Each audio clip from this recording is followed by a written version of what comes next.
The moving truck pulled away, leaving Nia Whitaker standing alone on the driveway of her new rental home. She pushed a loose strand of hair back under her yellow scarf and took a deep breath. This was it, her fresh start. Well, this is definitely not Atlanta, she said to herself, looking around at the quiet, tree-lined street. The neighborhood was beautiful, too beautiful for what she should be able to afford on a social worker's salary. But the owner had offered her such a strange discount when she'd called about the listing. The right tenant matters more than the money, he'd said. It seemed too good to be true, but after everything she'd been through, Nia decided to take the chance. She turned and looked at the modest two-bedroom cottage. It was small compared to the other homes on the street, but it was charming with its blue shutters and white porch. Next door, barely visible through the tall hedges and iron gates, stood a grand estate that made her cottage look like a dollhouse. Nia picked up the last box from the driveway and headed inside. Her phone buzzed in her pocket. It was her sister, Zoe. "Hey, Z," Nia answered, setting the box down on the kitchen counter. "Did you make it? How's the house? Send me pictures." Zoe's voice was full of excitement. "I just finished unloading. It's perfect, just like in the photos." Nia moved to the window, peering out at the garden. "The rent is still unbelievable, though. I keep waiting for someone to jump out and tell me there's been a mistake." "Stop worrying. You deserve a break, Nia. After everything with Aunt Jessie and that loser Derek—" "I don't want to talk about Derek," Nia cut her off. Even hearing his name made her stomach tighten. Her ex-fiancé had walked out 6 months ago, right after her aunt's stroke, claiming he couldn't handle the pressure of Nia always putting her family first. "Sorry," Zoe said. "My point is, you've spent your whole life taking care of everyone else. It's your turn now." Nia smiled, grateful for her sister's support. "I know, that's why I'm here. New city, new job, new me." "Exactly. So unpack, take a bubble bath and call me tomorrow with all the details." After hanging up, Nia wandered through the house, trying to imagine it as her own.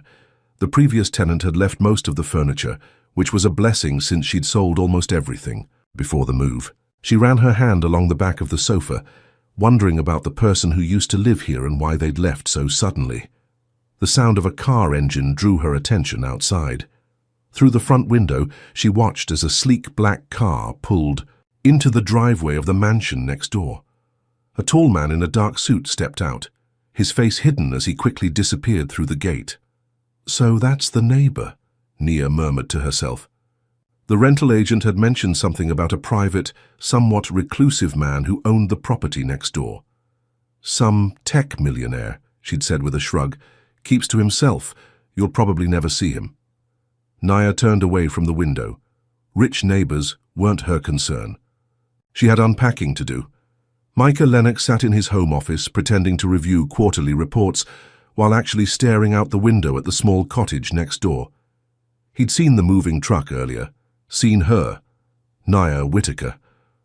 After all these years, he'd recognized her immediately. The gentle curve of her smile, the way she tucked her hair under that yellow scarf she still wore. 12 years had passed, but some things were burned into his memory forever. His assistant's voice came through the intercom. "Mr. Lennox, your 4 o'clock conference call is waiting." "Cancel it," he said, surprising himself. "Cancel everything for the rest of the day." "Sir, the Singapore investors, tell them something came up, family emergency." He'd never used that excuse before. Everyone in his professional circle knew Micah Lennox had no family to speak of. After his assistant reluctantly agreed, Micah leaned back in his chair. He hadn't planned this. When he'd purchased the property next to his home 6 months ago, it had been a simple privacy measure. He didn't want neighbors peering into his life. Then, 3 weeks ago, he'd seen Nia's rental application come through the property management company he owned. His first instinct was to reject it immediately. Having her so close would be torture. But something stopped him. Instead, he'd instructed his manager to offer her a significant discount, knowing she couldn't afford the full rent. Now she was here, and Micah had no idea what to do next. Would she recognize him? He'd changed so much since high school. The lanky, awkward boy who'd walked her home every day sharing earbuds and dreams was gone. In his place was a man the business world called the ghost CEO. Present in boardrooms only when absolutely necessary, speaking at no conferences, appearing in no press photos. He'd built his tech investment empire from nothing, turning the coding skills he'd developed in his foster homes into a multi-million-dollar business. But success hadn't filled the emptiness he'd felt since the day he walked away from Nia without saying goodbye. Micah's phone buzzed with a text from his assistant. "Singapore rescheduled for tomorrow. Everything else cleared. Are you all right?" He didn't answer. Instead, he found himself walking to the window again, watching as Nia moved around her new home. Even from this distance, he could see she still had that same graceful way of moving, like she was trying not to disturb the air around her. "I'm sorry," he whispered to the glass, "for leaving, for believing her mother's cruel words, for being too much of a coward to fight for what they had." But what was he supposed to do now? Walk next door and introduce himself? "Hi, remember me? The boy who broke your heart because your mother convinced me I was worthless?" No, he couldn't do that to her. Better to keep his distance like he always did with everyone. He'd make sure she had everything she needed in the rental house, but otherwise he'd stay away. Yet even as he made this resolution, Micah knew it was a lie. He'd spent 12 years trying to forget Nia Whitaker. Now that she was living 50 yards from his door, forgetting was no longer an option. 3 days later, Nia had settled into a routine. Each morning she'd wake early, have coffee on her back porch, then drive to her new job at the community health center. The work was challenging but fulfilling, exactly what she'd been looking for when she decided to leave Atlanta. This evening, she'd stayed late finishing paperwork, and twilight was falling as she pulled into her driveway. She noticed the lights were on next door, a warm glow emanating from the windows of the big house. In the 3 days she'd been here, she'd heard her neighbor's car coming and going but hadn't caught another glimpse of him. After a quick dinner, Nia decided to explore her backyard in the fading light. The rental agent had mentioned a garden, but Nia hadn't had time to really look at it yet. She put on a light jacket, made a cup of tea, and stepped outside. The garden was more beautiful than she'd expected. Roses climbing a trellis, a small stone path winding through lavender bushes, and at the back a wooden bench under an old oak tree. Someone had cared deeply for this space. Nia followed the path to the bench and sat down, cradling her tea. From here, she could see over the hedge that separated her property from the mansion next door. Another garden, more elaborate than hers, stretched out behind the big house. And there, sitting on his own bench with his back to her, was her neighbor. Even in the dim light, she could tell he was the same man she'd seen arriving home that first day. Tall, broad-shouldered, his head slightly bowed as if deep in thought. Something about his posture struck Nia as familiar, though she couldn't place why. Just then, as if sensing her presence, the man turned. Their eyes met across the hedge, and Nia felt a jolt of something. Recognition, confusion, disbelief. No, it couldn't be. The man stood quickly, clearly startled to find someone watching him. In the gathering darkness, his features were hard to make out, but there was something in the way he held himself, something in the line of his jaw. "I'm sorry," Nia called, finding her voice. "I didn't mean to disturb you, I just moved in." The man remained frozen for a moment, then nodded stiffly. "Welcome to the neighborhood." His voice was deep, controlled, giving nothing away. "Thank you," she replied, straining to see his face better in the fading light. "I'm Nia Whitaker." Another long pause. "Micah Lennox," he finally said. The teacup slipped from Nia's hand, shattering on the stone path. Micah. The name echoed in her head, bringing back a flood of memories she'd spent years trying to bury. Micah. From high school. Micah, who'd shared his earbuds with her as they walked home. Micah, who'd kissed her behind the auditorium curtains and then disappeared without a word senior year. Micah, who'd broken her heart so completely that she'd never fully trusted anyone since. But this couldn't be the same Micah. Her Micah had been a skinny, soft-spoken boy with glasses and second-hand clothes. This man was different, successful, powerful. "Are you all right?" he asked, taking a step closer to the hedge. "Yes, I just—" Nia knelt to pick up the broken pieces of her cup, grateful for the distraction. "I used to know someone with that name, that's all." When she looked up again, he had moved even closer to the hedge, and now the porch light from his house illuminated his face. Nia's breath caught. It was him, older, more refined, his features sharper and more defined, but undeniably Micah. The same deep brown eyes that used to look at her like she was the answer to every question. "It's been a long time, Nia," he said quietly. 12 years, she replied automatically, then immediately regretted confirming that she recognized him. She should pretend she didn't know him, protect herself from whatever this was. "You remember?" It wasn't a question. "You disappeared," she said, the words coming out more accusatory than she'd intended. "Senior year. No goodbye, no explanation. Nothing." Micah's face remained carefully composed, but she saw something flicker in his eyes. Pain? Regret? She couldn't tell. "I know," he said. "I'm sorry." Nia stood, still clutching the broken pieces of her cup. "It's late. I should go inside." "Nia, wait." But she was already walking back to her house, her mind reeling. Micah Lennox. Here, of all places, living next door to her new beginning. Inside, she leaned against the closed door, her heart pounding. This had to be some kind of cosmic joke. She'd moved hundreds of miles to start fresh, to find herself again. And instead, she'd found him, the first boy she'd ever loved, the first person who'd ever made her feel truly seen, and the one who'd taught her that people leave without warning. Her phone rang, startling her. It was Zoe again. "Hey sis, just checking in. How's the new place?" Nia opened her mouth to tell Zoe everything, then stopped herself. "It's good. Everything's good." "You don't sound good." "What's wrong?" "Nothing," Nia lied, moving to the window to make sure her curtains were closed. "Just tired from work." After promising to call over the weekend with more details, Nia hung up and sank onto the sofa. What were the chances? Of all the cities, all the neighborhoods, all the houses, how had she ended up next door to Micah Lennox? Then a thought struck. Her, the strange discount on the rent, the owner who cared more about the right tenant than the money. "No," she whispered. "He wouldn't." But even as she denied it, Nia knew it was true. Somehow Micah had arranged for her to move in next door. The question was why, and what was she going to do about it? Micah couldn't sleep. He paced his bedroom, replaying the encounter with Nia over and over. He'd been so careful, staying out of sight for days, and then one moment of weakness, needing the peace of his garden, had ruined everything. She'd recognized him. Despite the years, despite how much he'd changed, she'd known who he was. And the look on her face, hurt, confusion, anger, all justified. He sat on the edge of his bed, head in his hands. This wasn't how he'd planned it.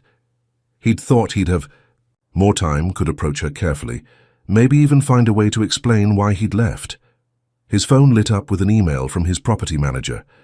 "Mr. Lennox, just confirming that the rent payment from Ms. Whitaker has been processed as instructed. Should we continue with the arrangement as discussed?" Micah stared at the message.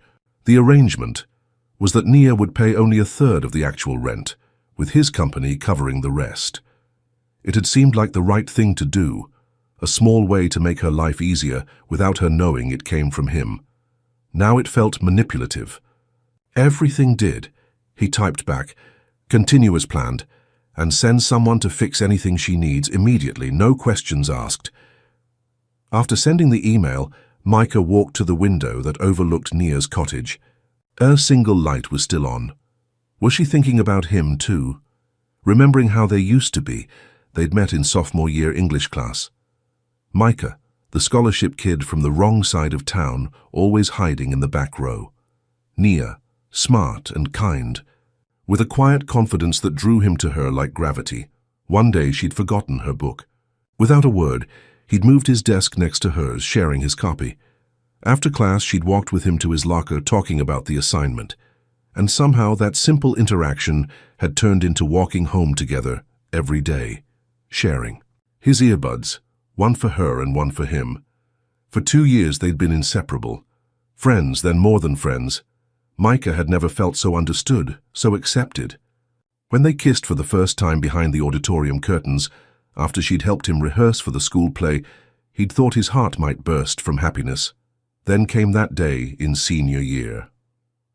Naya had been accepted to Howard University with a partial scholarship. Micah had been accepted too, but without financial aid.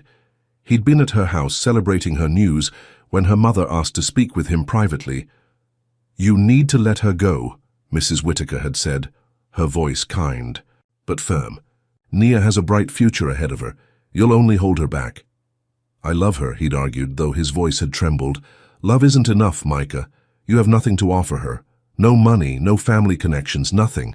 If you really care about her, you'll walk away now, before you become the reason she doesn't reach her potential." The words had cut deep, because they'd echoed his own fears. What did he have to offer someone like Nia? He was a foster kid with no money and no real family.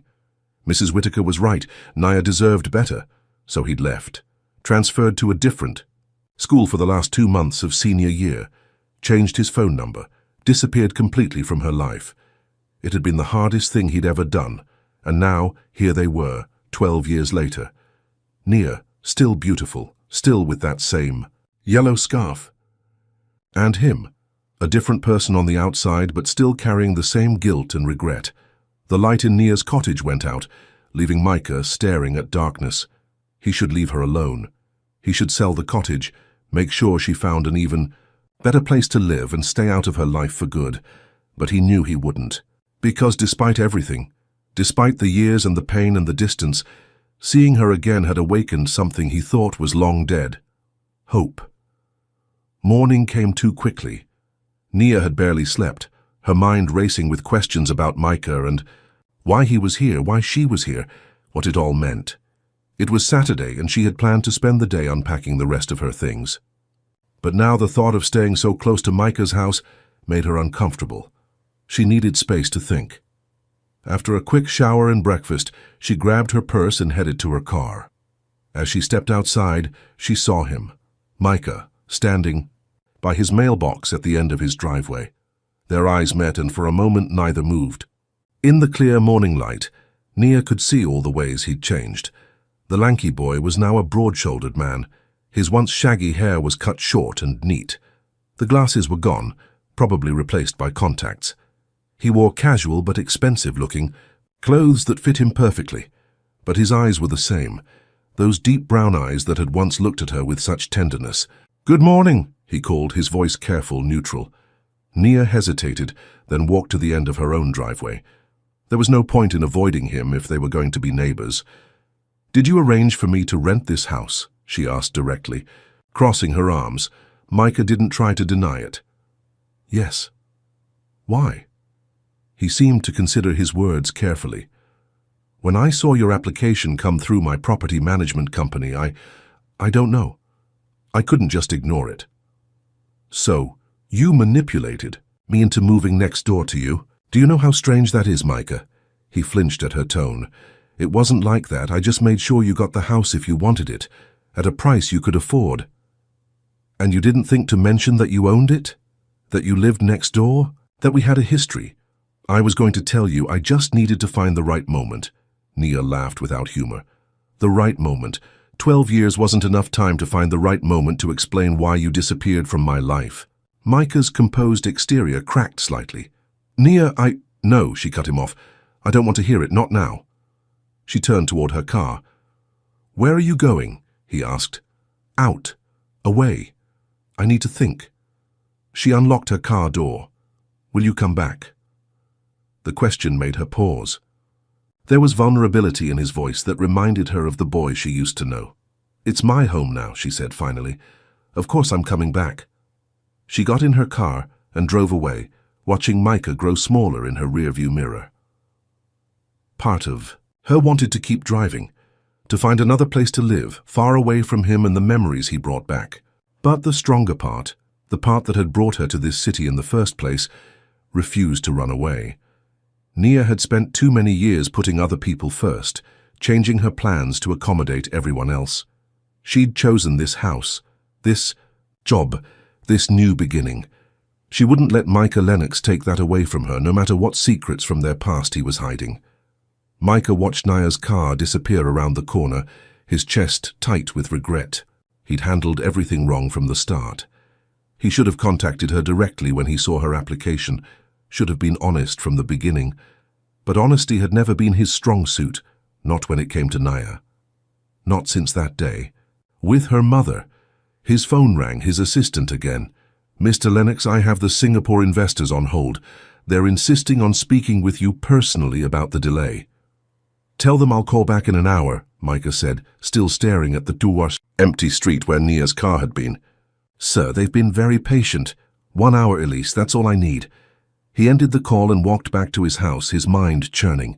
Nia was angry, and she had every right to be, but she hadn't told him to stay away completely. She'd said she was coming back. It was more than he deserved. Inside, Micah went to his study and unlocked the bottom drawer of his desk. Inside was a small wooden box he hadn't opened in years. He lifted the lid, revealing its contents.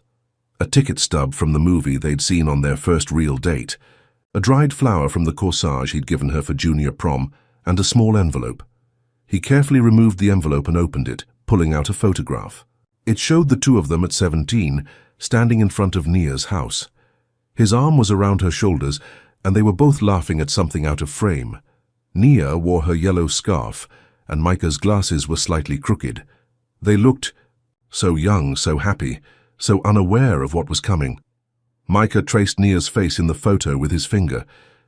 He'd carried this picture with him through college, through the early days of his company, through every success and failure. A reminder of what he'd lost, of the price he'd paid for believing he wasn't good enough. He'd built his entire life trying to become someone worthy of her. And now that she was here, he had no idea how to bridge the gap between them, how to explain what had happened without revealing her mother's role in it. How could he tell Nia that the woman she'd loved and trusted had deliberately separated them? His intercom buzzed. "Mr. Lennox, it's been an hour. The Singapore investors are holding again." Micah put the photo back in the box and locked the drawer. He had a business to run, deals to close, an empire to maintain. But for the first time in years, none of it seemed as important as figuring out how to make things right with the woman. Next door. Nia spent the day driving around the city, trying to clear her head. She visited a local bookstore, had lunch at a small cafe, and walked through a park, but her thoughts kept circling back to Micah. Why was he here? Why had he arranged for her to move in next door? And most importantly, why had he left all those years ago? By late afternoon, she found herself parked outside her new house again. Micah's car was gone, and she felt a mix of relief and disappointment. She wasn't ready to talk to him yet, but part of her wanted answers. Inside, she noticed a business card on the floor that must have been slipped under her door. Micah Lennox, CEO, Lennox Ventures, it read, with a phone number handwritten on the back. Nia turned the card over in her hands, debating whether to call. Before she could decide, her phone rang. It was her Aunt Jessie. "Nia, honey, how are you settling in?" Her aunt's voice was stronger than it had been in months, which made Nia smile. "I'm good, Aunt Jessie. The house is perfect, and the job is going well." She hesitated, then added, "You'll never guess who lives next door." "Who, dear?" "Micah Lennox, from high school." There was a pause on the other end of the line. "Micah, the boy you used to walk home with? The one who disappeared?" "That's him." "My goodness. What's he doing there?" "He owns the place, apparently. Both his house and mine.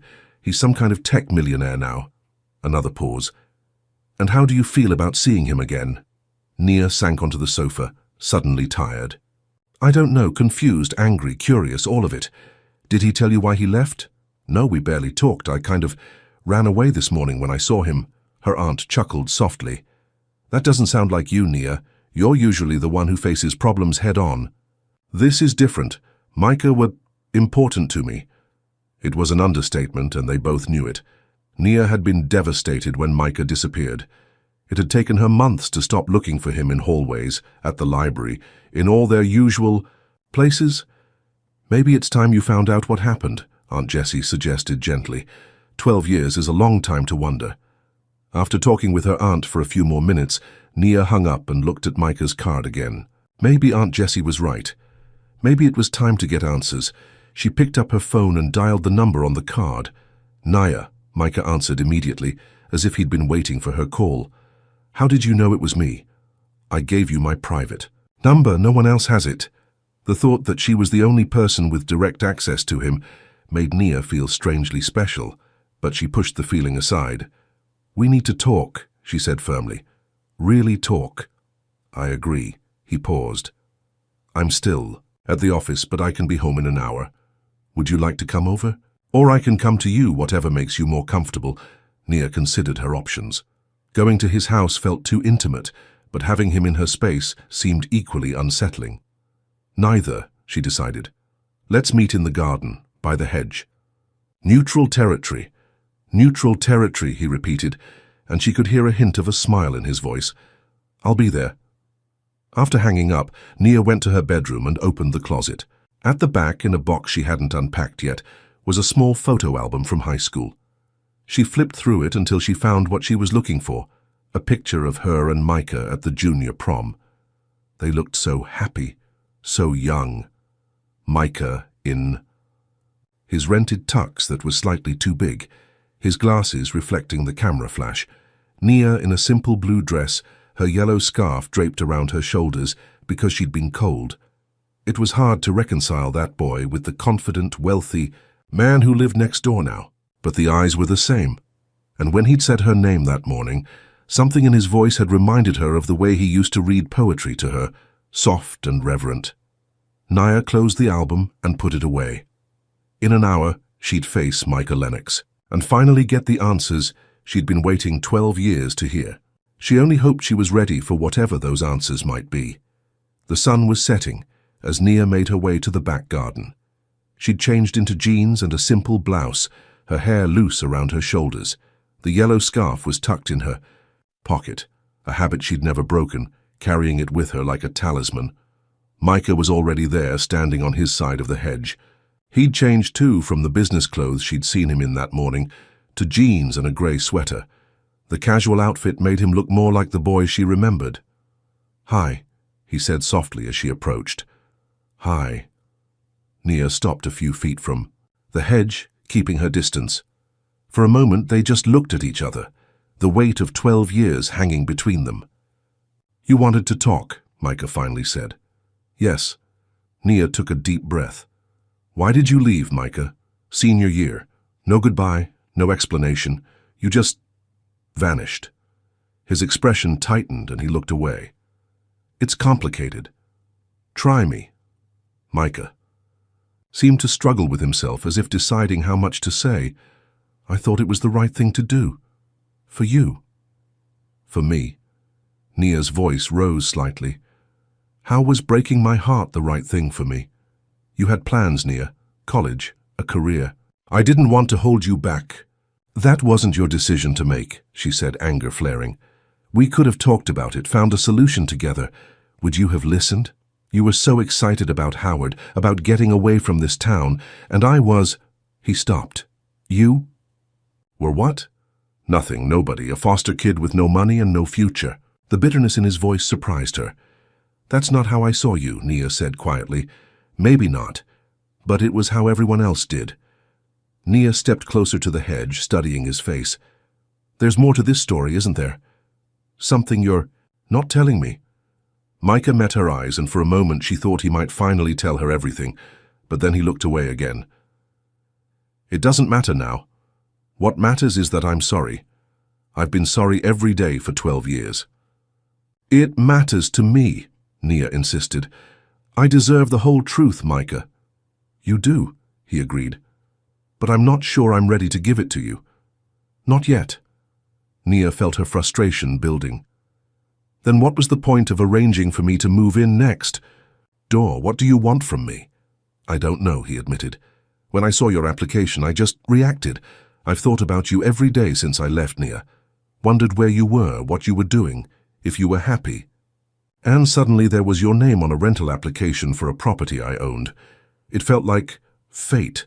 "Fate," Nia repeated skeptically. "So you manipulated the situation instead of just reaching out like a normal person?" A hint of a smile touched his lips. "I've never been normal. You used to like that about me." The reminder of their past softened her slightly. "I liked a lot of things about you, including your honesty."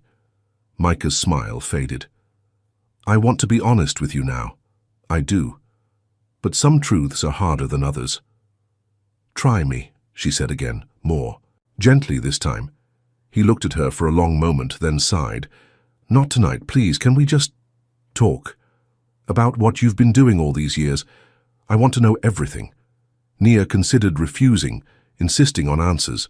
But something in his expression, a vulnerability she remembered from long ago, made her relent. Fine, we'll talk. But this conversation isn't over, Micah. Eventually I'm going to need the whole truth.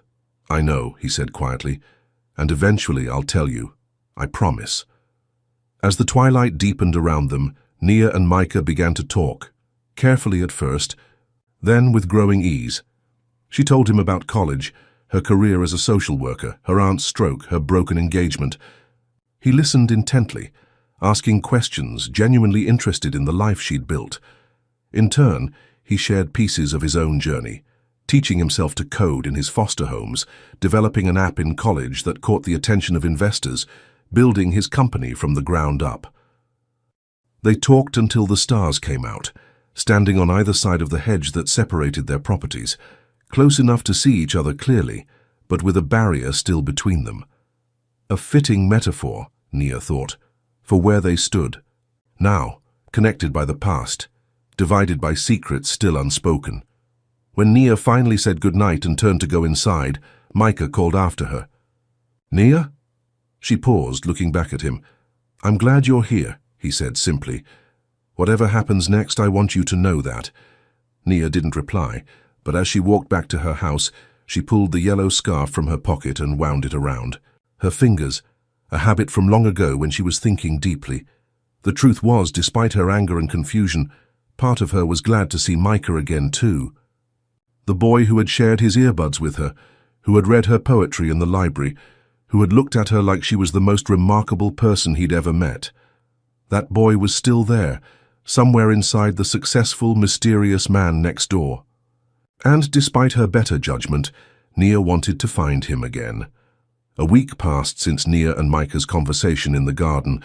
They'd fallen into a cautious routine, morning waves as they left for work, occasional brief chats by the mailboxes, and sometimes, when the evening was warm enough, they'd meet at the hedge to talk. Nia was still wary, still waiting for the full truth about why Micah had disappeared from her life. But she couldn't deny that seeing him, talking to him again, had awakened something she'd thought was long buried. Today, she arrived home from work to find a package on her front porch. No delivery label, just her name written in a familiar handwriting. She recognized immediately. Inside was a book of poetry, the same collection Micah used to read to her in high school, dog-eared at their favorite pages. A simple note was tucked inside. "Some memories are worth revisiting. Dinner tonight? My place, 7 p.m. Nia ran her fingers over the cover of the book, memories flooding back. Micah reading to her under the oak tree at school. The way his voice would soften on certain lines, how his eyes would find hers during the most meaningful passages. She checked her watch, 5:30, time enough to shower and change. But should she go? Part of her was still angry, still hurt by his refusal to explain his disappearance fully. Yet another part, a stronger part, wanted to see where this might lead. At exactly 7 p.m., Nia stood at Micah's front door, the poetry book in hand. She'd changed 3 times before settling on a simple blue dress, coincidentally the same color she'd worn to junior prom. Her yellow scarf was draped loosely around her shoulders. The door opened before she could knock. Micah stood there wearing dark jeans and a crisp white shirt, looking both nervous and pleased to see her. "You came," he said, as if he'd been half expecting her to change her mind. "I came," Nia confirmed, holding up the book. This was a nice touch. He smiled, stepping back to let her in. "I found it in a box of old things. It made me think of you." As Nia stepped into Micah's home, she couldn't help but be impressed. The foyer opened into a large living room with floor-to-ceiling windows overlooking the garden. The decor was elegant but understated. Comfortable leather furniture, bookshelves lining one wall, modern art on another. "Your home is beautiful," she said, taking it all in. "Thank you. It never really felt like home until—" He stopped, looking slightly embarrassed. "Until what?" Until you moved in next door, he admitted quietly. Nia didn't know how to respond to that, so she changed the subject. Something smells amazing. I made dinner, or well, I tried to. Micah led her through to a spacious kitchen where various pots and pans were scattered across the counters. I wanted to cook for you myself, but I may have been a bit ambitious, Nia laughed despite herself. You never could cook. Remember that time you tried to make me birthday pancakes and almost burned down your foster mom's kitchen? I was hoping you'd forgotten that, Micah grinned, the tension between them easing slightly. The fire department showing up tends to make a lasting impression. Their eyes met, and for a moment it was like no time had passed at all. They were just Nia and Micah, laughing about shared memories, comfortable in each other's presence. Micah cleared his throat. I did manage to salvage some of it, and I had a backup plan. He gestured to the dining table, already set with candles and flowers, where takeout containers from an upscale restaurant were artfully arranged on serving platters. Best of both worlds, Nia smiled. Smart thinking. Always have a plan B. As they sat down to eat, conversation flowed more easily than Nia had expected. They caught each other up on the past week, her challenges with a difficult case at work, his frustrations with investors who didn't share his vision. So that's why they call you the Ghost CEO? Nia asked after Micah described how he avoided most public appearances. Because no one ever sees you, he nodded. I prefer to work behind the scenes. Let the products speak for themselves. But that's not the only reason, is it? Nia studied his face. You've always been private, even in high school, but this seems different. It's like you're hiding. Micah looked down at his plate. Maybe I am. Success brought attention I never wanted. People trying to get close to me for the wrong reasons. It was easier to keep everyone at a distance. Everyone? Until you, he said softly, meeting her eyes again. I never wanted distance from you, Nia. The intensity of his gaze made her heart race. Then why did you create it? She asked, returning to the question that still hung between them. Micah sighed. I told you. I thought it was best for you. And I told you that wasn't your decision to make, Nia countered. There's still something you're not telling me. For a moment she thought he might finally open up, but instead he stood and walked to a cabinet, returning with a bottle of wine. More? He asked, holding it up. Nia shook her head, both at the offer and his obvious deflection. Micah, we can't move forward until we deal with the past. I know, he said, setting the bottle down without pouring any for himself either. And we will, but not tonight. Tonight I just want to enjoy being with you again. Nia wanted to press him, to demand answers, but something in his expression stopped her. There was a vulnerability there, a fear that made her wonder just how painful the truth might be. Fine, she conceded. But soon. Soon, he promised. Thank you for being patient. After dinner, Micah gave her a tour of his home. It was even larger than it appeared from outside, with a home office, a library, a gym, and several guest rooms that had never been used. It's a lot of space for one person, Nia observed as they returned to the living room. I know. It's ridiculous, really. Micah ran a hand through his hair, looking almost embarrassed by his own wealth. When I bought it, I told myself it was an investment, but honestly, I think I was trying to prove something. To who? He hesitated. To myself. Maybe to the world. That I wasn't that poor foster kid anymore. Nia touched his arm gently. You never needed to prove anything to me, Micah. I always saw you for who you really were. Their eyes met, and Micah took a step closer. For a moment, Nia thought he might kiss her, and despite all the unresolved questions between them, she realized she wanted him to, but instead he moved to the bookshelves and pulled out a photo album. I have something to show you. They sat side by side on the sofa as Micah opened the album. Inside were newspaper clippings, photographs, and printed articles, all about Nia. What is this? She asked, stunned. I've kept track of you, Micah admitted. Not in a stalker way, I promise, just public things. Your graduation announcement in the local paper. An article about that community outreach program you started in Atlanta. Your name in the charity auction donor list. Nia flipped through the pages, amazed. There she was, receiving an award for her work with at-risk youth. There was a mention of her in a professional journal. A photo from a fundraising event 3 years ago. All this time you were watching from a distance? Micah nodded. I wanted to know you were okay, that you were happy. Why didn't you reach out? I didn't think I had the right. He closed the album gently. Not after how I left. Nia studied his face, trying to understand. What changed? Why now? Seeing your rental application felt like a sign. Like maybe the universe was giving me a second chance I didn't deserve. He smiled faintly. Or maybe I just finally found the courage to face you. Nia wanted to be angry about the album, about him keeping tabs on her all these years without her knowledge. But instead she felt oddly touched. He hadn't forgotten her, hadn't moved on as completely as she'd assumed. I kept track of you too, she admitted, though not as thoroughly. I Googled you when your company started making headlines, read about your success. What did you think when you saw I'd done well for myself? I was proud of you, Nia said honestly. Not surprised though. You were always the smartest person I knew. Micah smiled genuinely this time. Second smartest. You beat me in every class except computer science. Only because I couldn't understand a word of it. You tried to explain coding to me once, remember? I think my eyes glazed over after about 5 minutes. They both laughed, the tension between them easing again. This was how it had always been. With them. Easy conversation, shared laughter, a connection that felt both comfortable and exciting. As the evening went on, they reminisced about high school. Favorite teachers, dreaded classes, the time they'd snuck onto the roof to watch a meteor shower, carefully avoiding any mention of his disappearance or their painful separation. When Nia finally looked at her watch, she was surprised to see it was nearly midnight. I should go, she said reluctantly.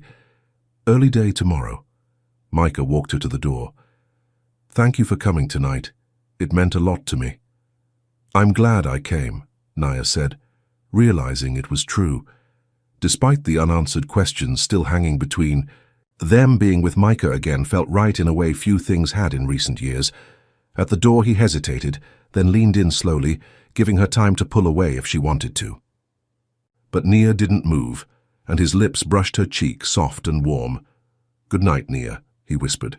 Good night, Micah. Walking back to her cottage, Nia touched her cheek where he'd kissed her. She was treading dangerous ground, letting herself get close to him again without knowing the full truth. But she couldn't deny the pull between them was as strong as ever, and maybe, just maybe, she was finally ready to hear whatever secret he was keeping. The next morning, Nia was making coffee when her phone rang. It was Zoe. I've been texting you. Whole week, her sister exclaimed without preamble. What's going on with you and Ghost CEO neighbor boy, Spill? Nia laughed, carrying her coffee to the porch so she could sit outside. Good morning to you too, Z. Skip the pleasantries. I want details. Have you talked to him again? Did he explain why he disappeared in high school? Yes and no, Nia sighed. We've been talking, but he's still holding back about why he left. And you're okay with that? The Nia I know would demand answers. I have been demanding. He's just not ready to tell me everything. Zoe made a skeptical noise. Sounds fishy. What's he hiding? Maybe he was secretly married or in witness protection or something. I don't think it's anything that dramatic, Nia said, though she wasn't entirely sure. It feels personal, important. Well, be careful. Men with secrets are trouble, even hot millionaire ones. Nia was about to respond when she noticed Micah in his driveway, loading something into his car. He looked up and saw her, raising a hand in greeting. I'll call you later, Z, Nia said quickly. Something just came up. Is it him? It's him, isn't it? Don't hang up. But Nia had already ended the call and was walking toward the driveway, coffee mug still in hand. Morning, she called to Micah. Good morning. He smiled, looking more relaxed than she'd seen him yet. Sleep well. I did, Nia admitted. You? Better than I have in a long time. He closed his car trunk. I'm heading to the farmer's market. Would you like to come? The invitation surprised her. It was such a normal, everyday thing to do together. I'd love to. Let me just grab my purse. 10 minutes later, they were driving through town in Micah's sleek car. It was strange being beside him again, seeing his hands on the steering wheel, the way he still tapped his thumb when waiting at red lights. The farmer's market was busy with Saturday morning shoppers. As they walked among the stalls, Nia noticed how Micah kept a low profile. Baseball cap pulled down, sunglasses on despite the cloudy day. "Are you worried about being recognized?" she asked, as he examined a display of organic apples.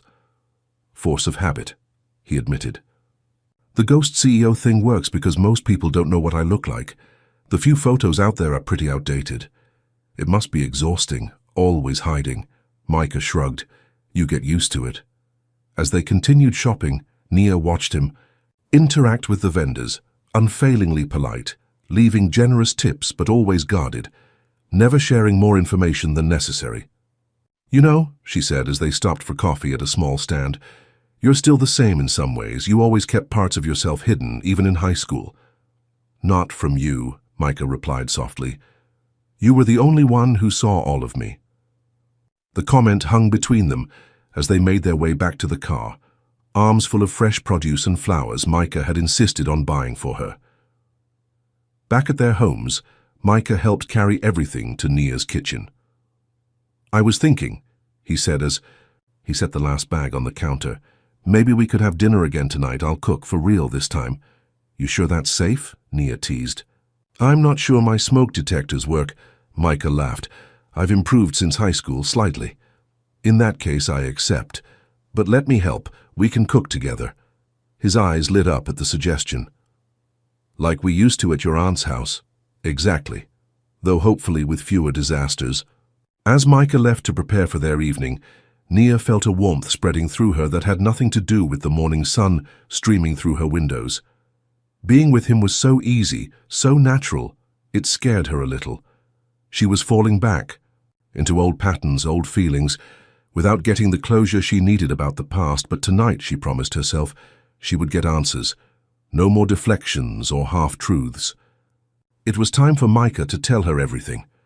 That evening, Nia's kitchen was filled with laughter and the smell of garlic and herbs as she and Micah worked side by side preparing dinner. He was indeed a slightly better cook than he'd been as a teenager, though he still needed guidance with anything more complicated than chopping vegetables. "Pass the salt?" Nia asked, stirring the pasta sauce they'd created together. As Micah reached for it, his arm brushed against hers, and they both paused at the contact. Being in such close proximity was both familiar and new, comfortable and thrilling. "Here," he said, his voice a little rougher than before. Their fingers touched as she took the salt from him, and Nia felt a spark of electricity between them. Micah must have felt it too, because his eyes darkened as they met hers. For a moment, they stood frozen, the space between them charged with unspoken feelings. Then the timer dinged, breaking the spell. "Pasta's ready," Nia said, turning back to the stove. They ate at her small kitchen table, the conversation flowing easily between work stories and memories of their teenage years. Nia couldn't remember the last time she'd laughed so much or felt so at ease with someone. After dinner, they moved to the back porch with glasses of wine. The evening was cool but pleasant, stars beginning to appear in the darkening sky. "Thank you for today," Micah said, looking out at the garden rather than at her. "For giving me a chance to be part of your life again." "We're not fully there yet," Nia reminded him gently. "There's still a lot unsaid between us." Micah nodded, his expression growing serious. "I know, and I promised you answers." "Yes, you did." Nia set her wineglass down and turned to face him fully. "I think it's time, Micah. What really happened? Why did you leave?" He was quiet for so long that Nia thought he might deflect again. But finally, he took a deep breath and began to speak. "Do you remember that day in senior year when your Howard acceptance came?" Nia nodded. It had been one of the happiest days of her life, until it became one of the worst when Micah disappeared. Shortly after, "We were at your house celebrating. You went to call Zoe and I stayed in the living room with your mum." Something in his tone made Nia's stomach tighten. "What happened?" "She asked to speak with me privately, said she wanted to congratulate me on my own college acceptance." Micah's voice had gone flat, emotionless, as if he was detaching himself from the memory. "But that's not what she wanted to talk about." "What did she say?" Nia asked, though part of her was beginning to suspect the answer. Micah finally looked at her, his eyes pained. "She told me I needed to let you go.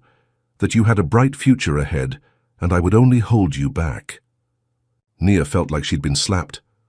My mother said that to you? He nodded. She was kind about it, said she liked me, but that I had to understand you were meant for greater things, that a relationship with me would keep you from reaching your potential. That wasn't her decision to make, Nia said, anger rising within her. She was your mother, Nia. She wanted what was best for you. Micah's defense of the woman who had separated them surprised her. And the thing is, I believed her. What?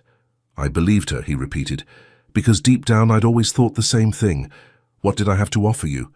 I was a foster kid with no money, no family connections, nothing. You were brilliant, beautiful, with a supportive family and a bright future. I was lucky you even looked at me. That's not true, Nia protested.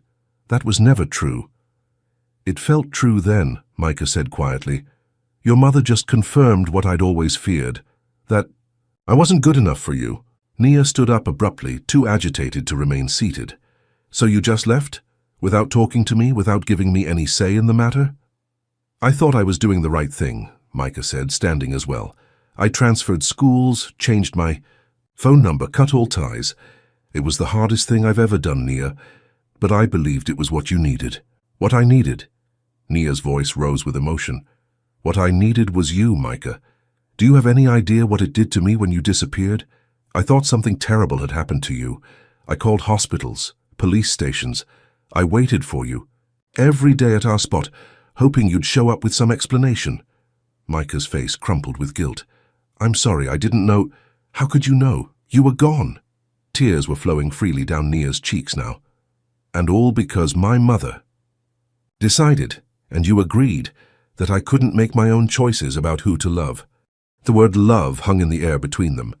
Micah took a step toward her, but Nia held up a hand to stop him. Don't, she said. I need to process this. Nia, please. My mother.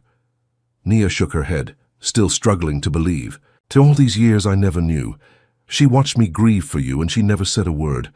She thought she was protecting you, Micah said again. Stop defending her, Nia snapped. What she did was wrong. What you did was wrong too. You both decided what was best for me without ever asking what I wanted.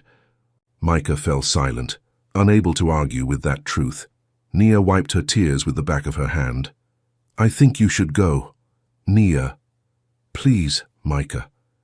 I need time to think.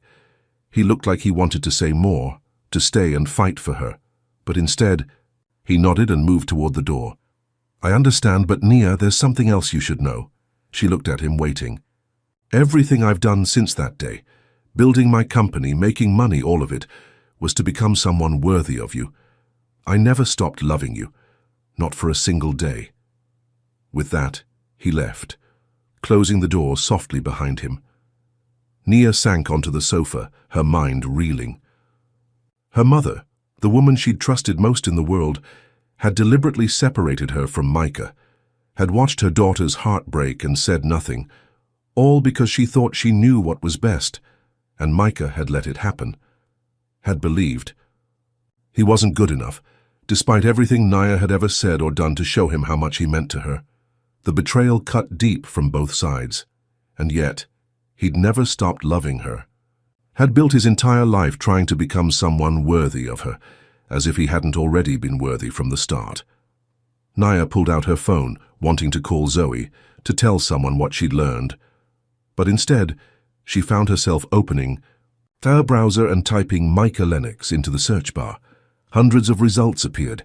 Business articles, tech industry profiles, financial reports. She clicked on one from Forbes. The Ghost CEO, How Micah Lennox Built a Tech Empire from Nothing. The article painted a picture of a brilliant but intensely private businessman who had risen from poverty to create one of the most innovative tech investment firms in the country. It mentioned his foster care background, his scholarship to MIT after transferring schools his senior year of high school, his first app developed in a dorm room. But what caught Nia's eye was a quote from Micah about his motivation. Success was never the goal. I had something to prove to myself and to someone who once mattered a great deal to me, that someone was her. He'd built an empire to prove himself worthy of a girl who had already loved him exactly as he was.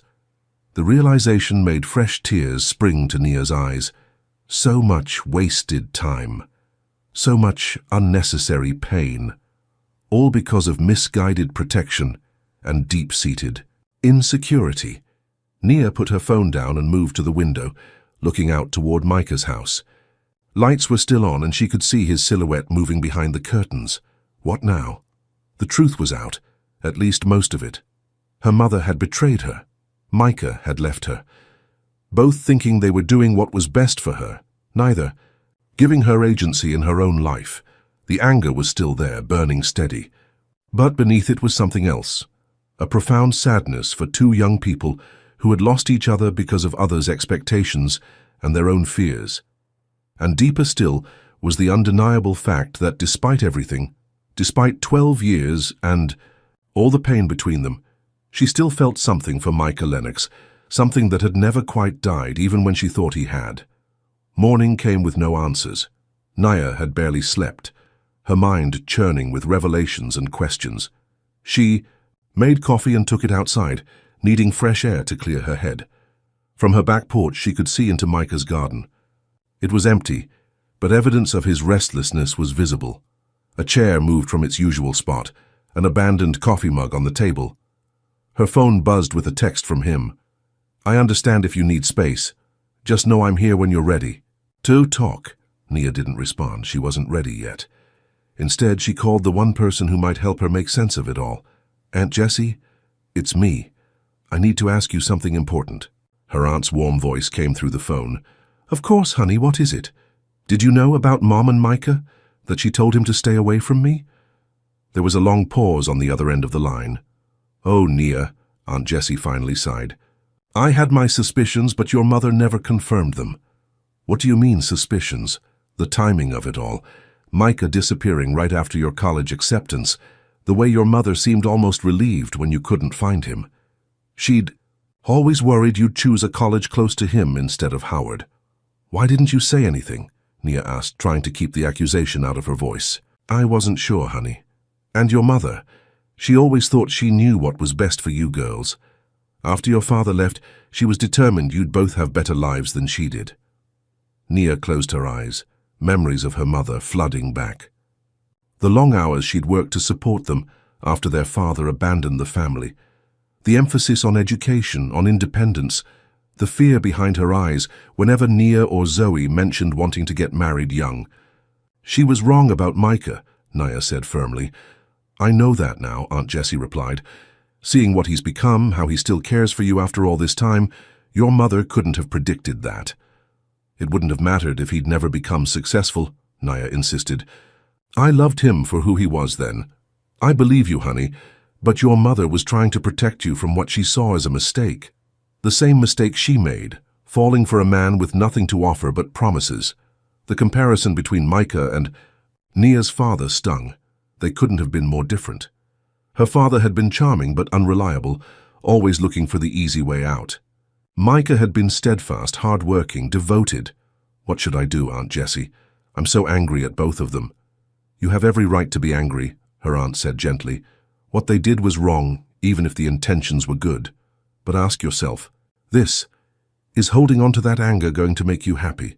Nia didn't have an answer for that. "Your mother is gone, honey. She can't explain herself or make amends. But Micah is right there, and from what you've told me, he's spent 12 years regretting what happened." "That doesn't erase what he did," Nia said, but her resolve was weakening. "No, it doesn't. But it might be worth considering whether what you two could have now is more important than what you lost then." After hanging up, Nia sat for a long time, thinking about her aunt's words. The anger was still there, but it was becoming harder to hold on to in the face of a simple truth. She missed Micah. Even after just one day of distance, she missed their conversations, his presence, the way he looked at her as if she were still the most remarkable person he'd ever met. Her phone buzzed again. Another text from Micah. "I'll be in the garden at sunset. If you want to talk, no pressure." Nia set the phone down without responding. She needed more time, needed to be sure that whatever decision she made was truly her own, not influenced by old feelings or new revelations. But as the day wore on, one thought kept returning. 12 years was a long time to waste on hurt and misunderstanding. Did she really want to waste any more? Sunset painted the sky in shades of orange and pink as Nia made her way to the garden. She'd spent the day thinking, processing, coming to terms with what she'd learned. Micah was already there, sitting on the bench beneath the oak tree, looking out at the horizon. He didn't notice her approach until she was almost beside him. "Nia," he said, standing quickly, "I wasn't sure you'd come." "Neither was I," she admitted, sitting on the bench and gesturing for him to join her. For a moment they sat in silence, watching the colors change in the sky. "I'm still angry," Nia finally said, "at my mother, at you, at the situation." "I understand," Micah replied quietly, "but I've been thinking about what you said, that you never stopped loving me." She turned to look at him. "Is that true?" "Yes," he said without hesitation. "I've loved you since I was 16 years old, Nia. That never changed." "Then why didn't you come back after high school, after college, when you started becoming successful? If you built your whole life to be worthy of me, why wait until—" "Now?" Micah looked down at his hands. "Fear," he admitted. "At first it was fear that your mother was right, that I would hold you back. Then, as time passed, it became fear that you'd moved on, that you hated me for leaving. And finally fear that even with everything I'd accomplished, I still wouldn't be enough. That's 12 years of fear, Micah. I know." He met her eyes again. "But seeing your name on that rental application, it felt like the universe giving me one last chance, and I was more afraid of losing that chance than I was of facing you." Nia absorbed his words, feeling the sincerity behind them. "My mother was wrong," she said firmly, "about you, about what I needed. She was trying to protect me, but she didn't understand that you were never someone I needed protection from. She loved you," Micah said. "She wanted the best for you. The best would have been letting me make my own choices." Nia shifted slightly, turning more fully toward him. "And you should have trusted me enough to talk to me, to let me decide what I wanted." "You're right," Micah said, real regret in his voice.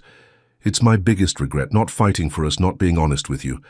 I've played that moment over in my mind 1,000 times, imagining what might have happened if I'd just told you what your mother said." "We'll never know," Nia said softly. "But we're here now, and I think maybe that's what matters most." Hope flickered in Micah's eyes. "What are you saying?"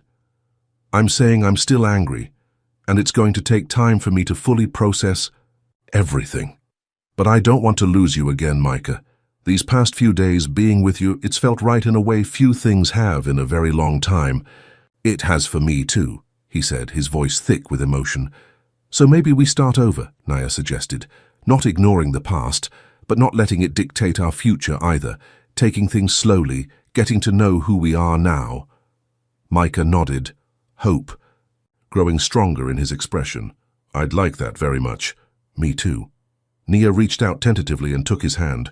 It felt both familiar and new, the way his fingers entwined with hers.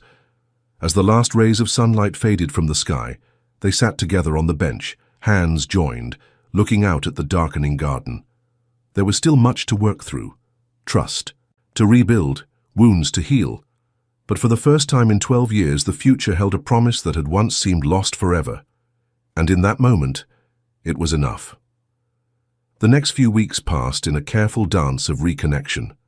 Micah and Nia spent time together almost daily, dinners at each other's homes, walks through the neighborhood, quiet evenings in the garden, talking about everything and nothing. Slowly, the walls between them began to crumble. Nia's anger didn't disappear entirely, but it softened, tempered by understanding and the growing certainty that what they were building now was worth more than dwelling on past hurts. Micah, too, was changing.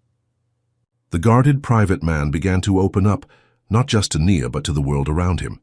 He started attending company events in person rather than sending representatives. Granted a rare interview to a tech magazine. Even greeted neighbors when they passed his house. "You seem different," Nia observed one evening as they prepared dinner together in his kitchen. "More present." Micah smiled, the easy, open smile that had once been so rare but was becoming more frequent. I feel different. For years I've been hiding. From my past, from my fears, from connection. But being with you again, it's like I remember who I really am. And who is that? Nia asked, genuinely curious. Someone who's not afraid to be seen, he said simply. Someone who doesn't need to prove his worth through success or money. Someone who understands that real connection is more valuable than any company I could build. Nia felt a warmth spread through her at his words. This was the Micah she'd fallen in love with as a girl, thoughtful, deep, unafraid to express his feelings. He'd been there all along beneath the careful exterior of the ghost CEO. As they sat down to eat, Micah reached across the table and took her hand. "I've been thinking," he said, a hint of nervousness in his voice. "Would you consider coming with me to a charity gala next weekend? It's for a foundation that supports foster kids getting into tech. I'm supposed to give a speech. You're going." "To speak publicly?" Nia asked, surprised. "The ghost CEO in the flesh?" He laughed. "I think it's time to stop hiding, and I'd like you to be there with me." The invitation felt significant, a public acknowledgement of whatever was growing between them. "I'd be honored," Nia said, squeezing his hand. The smile Micah gave her was so full of joy and relief that it made her heart flutter. Whatever doubts she still had about their renewed connection, moments like this made them seem small and distant. Later, that night, as Micah walked her back to her cottage, he paused at her door. "Thank you," he said quietly. "For what? For giving me a second chance, for being patient with me, for—" He hesitated, then continued, "For seeing me, the real me. You always did, even when I couldn't see myself clearly." Nia reached up and touched his face gently. "Thank you for finding your way back to me."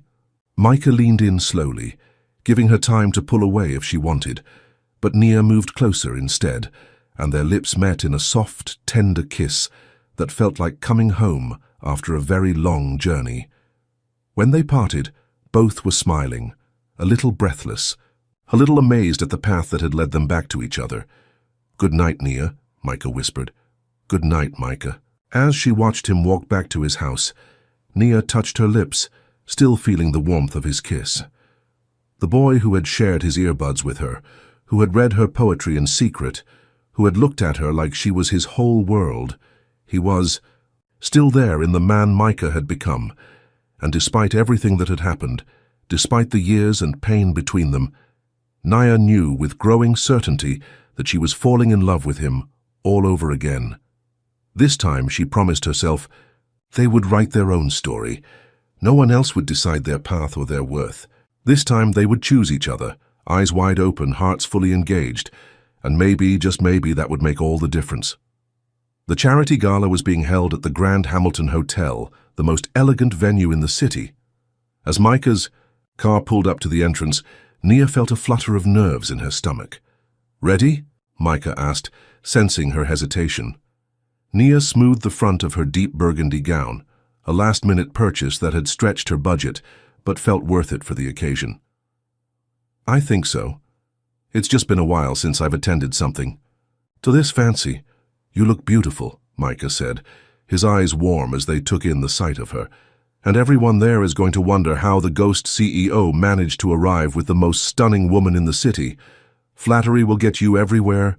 "Lennox," Nia teased, though his compliment eased her anxiety. As they stepped into the grand ballroom, heads turned. Micah Lennox, the famously reclusive tech investor, not only attending in person but with a date on his arm. Whispers followed them as they made their way through the crowd. "Mr. Lennox," a photographer approached. "Could we get a photo for the business section? It's quite the occasion having you here in person." Nia expected Micah to decline, to maintain the privacy he'd guarded so carefully for years. But instead he smiled and nodded, placing his hand gently on the small of her back. "Of course," he said, "but only if you include my date, Nia Whitaker." The photographer looked surprised but delighted. "Absolutely, sir." As the camera flashed, Nia felt a strange mix of emotions. Pride at being publicly acknowledged by Micah, pleasure at the warmth of his hand on her back, but also a lingering uneasiness about being thrust into his world so suddenly. Throughout the evening, Micah introduced her to business associates, tech innovators, and charity directors. Everyone seemed shocked to see him so engaged, so present. Several people made comments about how they barely recognized him, not just because of his rare appearance, but because of the easy smile that rarely left his face. "So you've changed him," a woman in a sleek black dress said to Naya during cocktail hour. She introduced herself as Elise, Micah's executive assistant. "I've worked for Mr. Lennox for 5 years, and I've never seen him like this." "Like what?" Naya asked, curious about how others perceived the change in him. "Happy," Elise said simply. "He's always been brilliant, driven, fair, but never happy. Not until recently." She glanced across the room to where Micah was deep in conversation with a group of young tech entrepreneurs. "Whatever you're doing, please don't stop." Before Naya could respond, the dinner bell rang, signaling guests to take their seats. She found herself at the head table with Micah, who would be speaking after the meal. As they ate, Naya noticed how Micah kept glancing at his speech cards, a rare hint of nervousness from a man who ran multi-million-dollar business deals without breaking a sweat. "Are you okay?" she asked softly, placing her hand over his. "Just a little nervous," he admitted. "I don't do this often." "You'll be amazing," Nia assured him. "Just speak from your heart. That's always been where your real power is." Micah's expression softened and he turned his hand to squeeze hers. "How do you still know exactly what I need to hear?" Before she could answer, the charity director was at the microphone, introducing Micah with glowing praise about his contributions to foster youth programs. "And now it is my great pleasure to introduce a man who rarely takes the spotlight, but whose work has changed countless lives. Please welcome Micah Lennox." The applause was enthusiastic as Micah rose and made his way to the podium. He looked confident in his tuxedo, every inch the successful businessman, but Nia could see the slight tension in his shoulders that betrayed his discomfort with public speaking. "Thank you," he began, his voice steady despite his nerves. "I'm not one for speeches, as anyone who knows me will tell you. In fact, the nickname The Ghost CEO wasn't just about my preference for privacy. It was also about my habit of sending other people to speak on my behalf." A light chuckle rippled through the audience. "But tonight is too important for ghosting," Micah continued, "because tonight is about something very personal to me, giving foster kids the opportunities that I once needed so desperately myself." He paused, his eyes finding Nia in the crowd. She nodded encouragingly, and something in his posture relaxed. "I was 14 when I entered the foster system," he said, setting aside his prepared notes. "My mother had died, and there was no father in the picture. I bounced between 3 homes in 2 years before landing with a woman named Gloria Baker, who gave me something I'd never had before, stability. A desk where I could study, a computer old and slow as it was where I taught myself to code." The room had gone completely silent, everyone captivated by this rare glimpse into the private life of Micah Lennox. But even with Gloria's support, I was a kid with no connections, no money, and no clear path forward. The statistics for foster kids are grim. Less than 3% of us earn a college degree. I was lucky enough to be in that small percentage, but luck shouldn't be the determining factor in any child's future. Micah continued, outlining the foundation's work, providing tech education, mentorship, and college scholarships to foster youth. His passion shone through every word, and Nia felt a swell of pride watching him. This was the Micah she'd always known was there, compassionate, articulate, deeply caring. "Success means nothing if we don't use it to open doors for others," he said as he neared the end of his speech. "For years I've contributed to this foundation financially, but remained in the background. That changes tonight. I'm announcing a new initiative, the Lennox Mentorship Program, which will pair foster teens interested in tech with industry professionals for one-on-one guidance." Applause interrupted him, and Micah waited for it to subside before continuing. "I'd also like to thank someone special for reminding me that making a difference means more than writing checks. It means being present, being visible, being honest about your own journey. His eyes found Nia again. Sometimes the people who believe in us before we believe in ourselves are the ones who change our lives the most. I lost sight of that truth once. I won't make that mistake again. The audience rose in a standing ovation as Micah concluded his speech. Nia found herself blinking back tears, moved by his words and the transformation she was witnessing. The boy who had hidden his poetry notebooks from the world had become a man willing to share his story if it meant helping others like him. Later, as they drove home from the gala, a comfortable silence filled the car. Micah's hand rested on Nia's, his thumb tracing gentle circles on her skin. "Thank you for coming tonight," he said finally. "Having you there meant everything to me."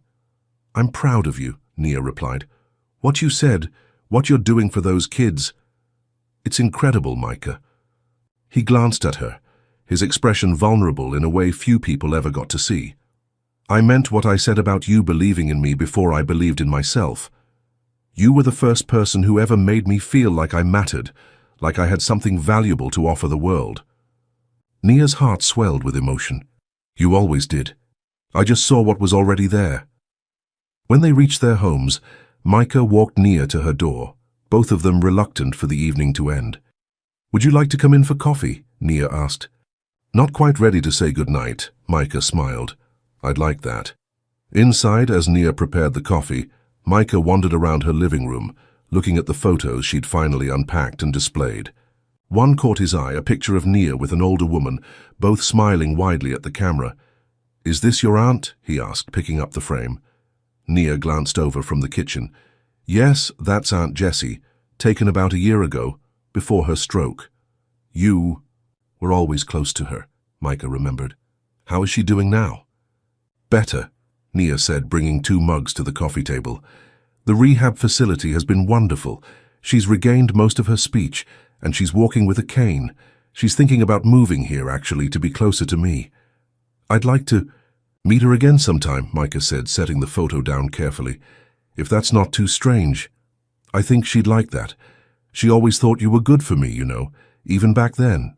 Nia hesitated, then added, "I told her what we learned about my mother." Micah's expression turned serious. "How did she take it?" She wasn't entirely surprised. She said she'd had suspicions, but was never certain. Nia sipped her coffee. "She also said something that's been on my mind a lot lately." "What's that?" "That holding on to anger over the past won't make me happy."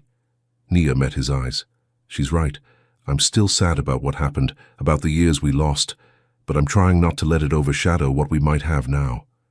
Micah moved to sit beside her on the sofa, close enough that their shoulders touched. "And what might we have now, Nia?" The question hung between them, full of possibility and just a hint of fear. They'd been cautiously rebuilding their connection over the past weeks, but neither had put a name to what was growing between them. "I don't know yet," Nia answered honestly, "but I want to find out." Micah's hand found hers, fingers intertwining naturally. "So do I." When he kissed her this time, it wasn't the gentle, tentative kiss of their first reconnection. It was deeper, more certain, carrying the weight of years of separation and the promise of a future neither had dared to imagine until now. Later, as they said goodnight at the door, Micah held her close for a moment longer than necessary. "Sweet dreams, Nia Whitaker," he whispered. The same words he'd always said when dropping her off at home in high school. Nia smiled against his shoulder. "Sweet dreams, Micah Lennox." As she watched him walk back to his house, Nia felt lighter than she had in years. The pain of the past was still there, a dull ache rather than a sharp stab, but it was being steadily overshadowed by the joy of rediscovery, of second chances, of possibilities once thought lost forever. The following Saturday morning, Nia was sorting through her mail when her phone rang. It was Zoe. "So when were you going to tell me that you and Micah Lennox are officially an item?" her sister demanded, without preamble. Nia nearly dropped her coffee mug. "What? How did you—" "You're all over the business section." "Ghost CEO goes public with mystery woman." "There's a whole article, Nia, with pictures from some fancy charity thing." "Oh," Nia said, suddenly remembering the photographer at the gala. "That was fast." "Oh, yeah. And you didn't think to give your only sister a heads up that you were about to become internet famous?" Nia sighed. I'm not internet famous, Z, and it wasn't planned. Micah just introduced me to some people at an event. Micah Lennox doesn't just do anything, Zoe countered. From what I've read, the man calculates his grocery list like it's a chess move. So going public with you? That's a big deal. Maybe, Nia conceded, though her sister's words made her heart beat a little faster. It was true that Micah didn't do anything without careful consideration. The fact that he'd willingly stepped into the spotlight with her by his side, that meant something. I need details, Zoe insisted. All of them right now. Nia laughed. It's complicated, Z. We're figuring things out. Well, figure faster.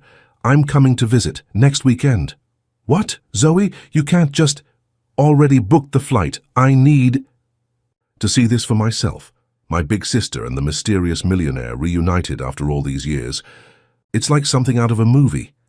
After finishing the call with her very excited sister, Nia walked to her back porch, needing some air. The article Zoe mentioned was concerning, not because she minded being seen with Micah, but because she wasn't prepared for public attention. Her job as a social worker required discretion, and her client's privacy was paramount. As if summoned by her thoughts, Micah appeared in his garden. When he saw her, he immediately came to the hedge between their properties. I was just coming to see you, he said, his expression unusually tense. Have you seen the article? No, but my sister just called about it. Is it bad? Micah ran a hand through his hair, a gesture she recognized from when he was stressed. Not bad exactly, but more attention than I anticipated. I'm sorry, Nia, I should have known better than to let them take that photo. It's okay, she assured him, though she wasn't entirely convinced herself. It was bound to happen eventually if we're seeing each other. Are we? Micah asked, a hint of vulnerability breaking through his concern. Seeing each other, I mean, officially. Despite the seriousness of the situation, Nia couldn't help but smile. The powerful businessman suddenly sounded like the uncertain teenager who had nervously asked her to junior prom. I think we are, she said, unless you've changed your mind. The relief on his face was immediate and profound. Not a chance. Good. Then we'll deal with this together. Nia hesitated, then added, by the way, Zoe's coming to visit next weekend. She wants to meet you. Again, I guess. Your sister. Micah looked both surprised and pleased. I'd love to see her. She must be all grown up now. And full of opinions, Nia warned. She's very protective of me, especially after everything. She didn't need to specify that everything included both Micah's disappearance and her broken engagement with Derek. I'll win her over, Micah said with confidence. I always did make a good impression on the Whitaker women. The comment hung awkwardly between them, an unintentional reminder of the one Whitaker woman whose approval he hadn't maintained, Nia's mother. Sorry, he said quickly. That was thoughtless. It's okay, Nia assured him. We can't tiptoe around the subject forever. My mother made a mistake, a big one. But she's gone now and we're still here. That has to count for something. Micah's expression softened. When did you get so wise? Probably around the time I stopped letting other people make my decisions. For me, Nia replied with a small smile. Later that day, Nia finally looked up the article that had caused such a stir. It was indeed prominently featured in the business section of several online news outlets. Tech's most elusive bachelor goes public with childhood sweetheart. The photo showed them at the gala, Micah in his tuxedo and Nia in her burgundy gown, both smiling at the camera. They looked good together, she had to admit. Happy, like they belonged side by side. The article itself was mostly about Micah's rare public appearance and his announcement of the new mentorship program, but it included several paragraphs speculating about his relationship with Ms. Nia Whitaker, a social worker whose sources say knew Mr. Lennox in high school. Nia was relieved that they hadn't dug up any details about their past or her personal life, but as she scrolled through the comments section, her stomach tightened. People were already speculating, some unkindly.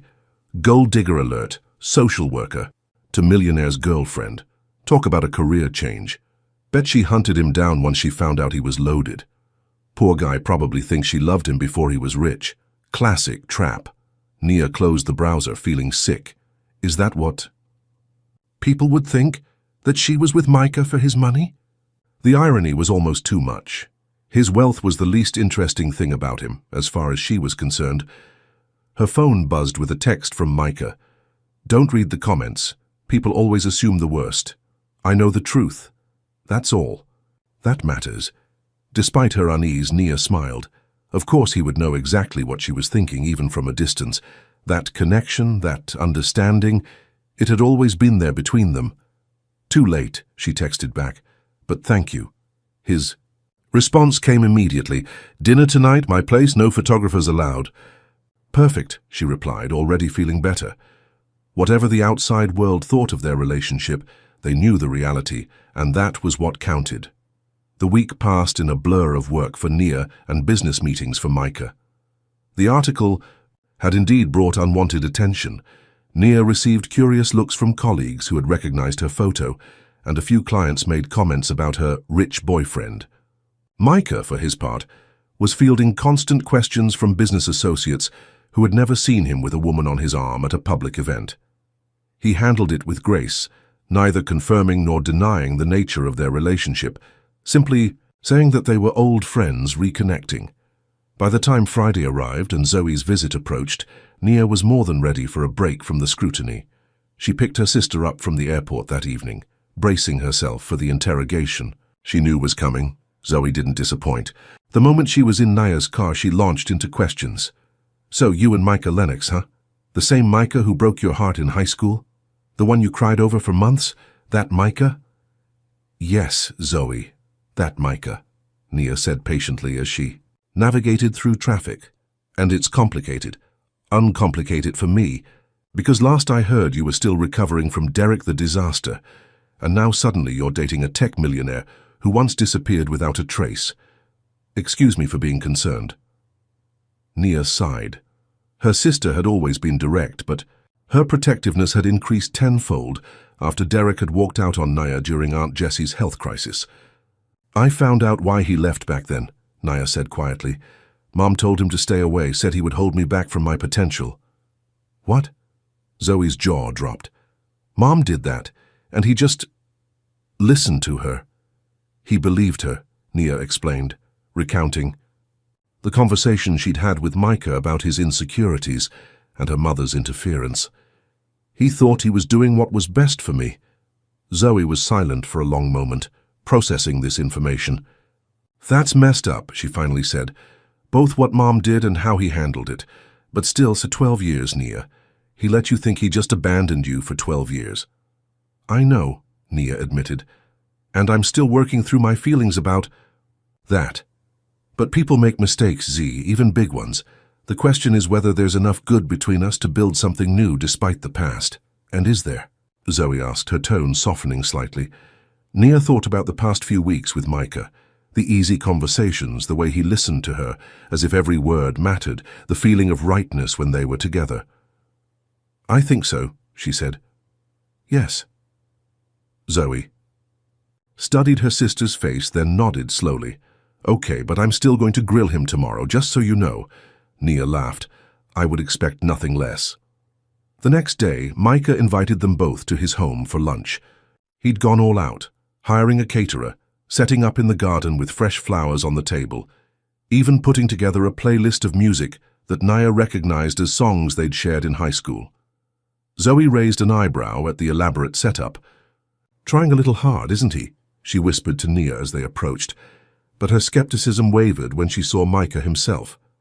He stood as they entered the garden, looking both hopeful and nervous.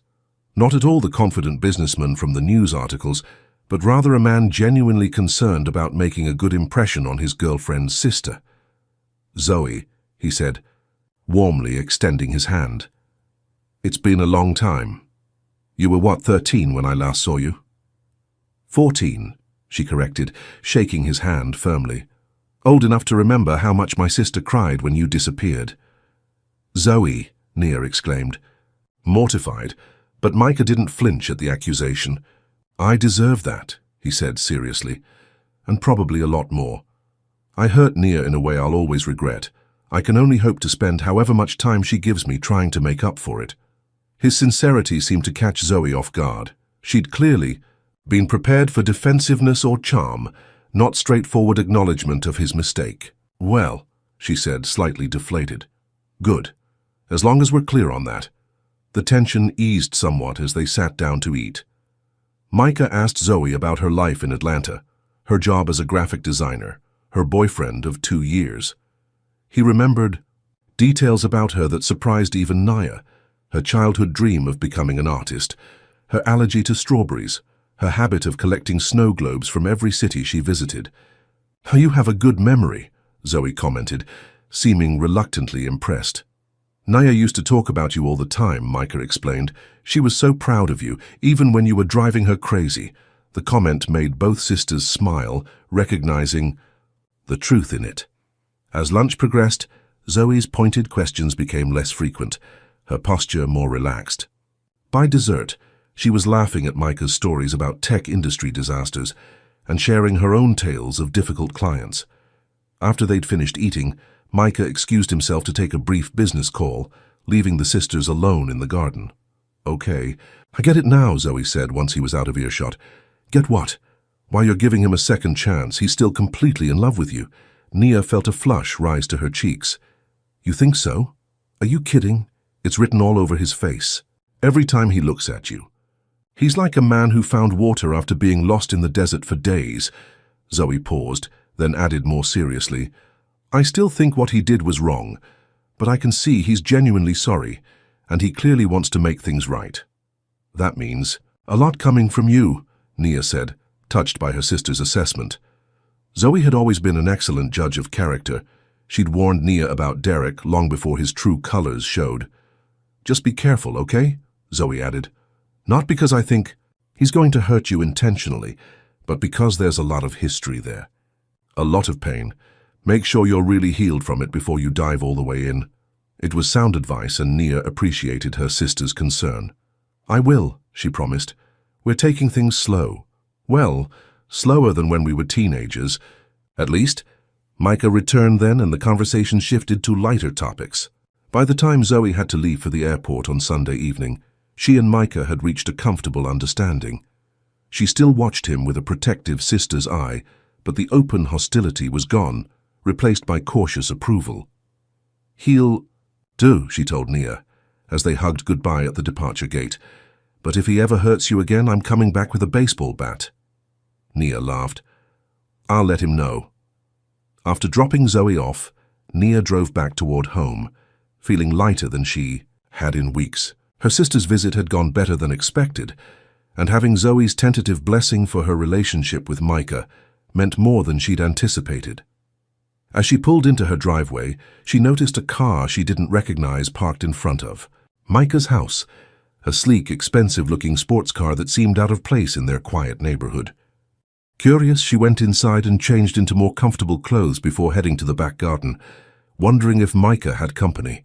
From her porch, she could see him in his garden, engaged in what appeared to be a tense conversation with a woman Nia didn't recognize, tall, stylishly dressed, with the kind of polished beauty that came from expensive maintenance. Nia couldn't hear what they were saying, but their body language spoke volumes. The woman stood too close to Micah, touching his arm as she spoke. Micah looked uncomfortable, repeatedly stepping back to maintain distance between them. Something cold settled in Nia's stomach. Who was this woman? An ex-girlfriend? A business associate? Something more? Just as she was debating whether to retreat inside or make her presence known, Micah glanced up and saw her. Relief flooded his face, and he immediately gestured for her to join them. Taking a deep breath, Nia crossed her garden to the hedge that separated their properties. As she approached, she could hear the woman speaking in a clipped, irritated tone. Ridiculous to throw away everything we've built over some high school nostalgia trip, Micah. The board will never— Nia, Micah interrupted, his voice warming as he turned toward her. I'd like you to meet Vanessa Reed, my business partner. Vanessa, this is Nia Whitaker. The woman, Vanessa, turned to assess Nia with cool eyes. Ah, yes, the social worker. I've heard all about you. Her tone made it clear that whatever she'd heard hadn't impressed her. Nice to meet you, Nia said, extending her hand despite the other woman's chilly reception. Vanessa briefly shook it, her grip too firm to be friendly. Likewise. Though I must say, your timing is impeccable. Micah and I were just discussing some concerns about his recent change in public profile. Vanessa thinks my appearance at the charity gala was a mistake, Micah explained, his jaw tight with tension. She believes the ghost CEO persona is better for business. It's not just about image, Vanessa argued. It's about focus.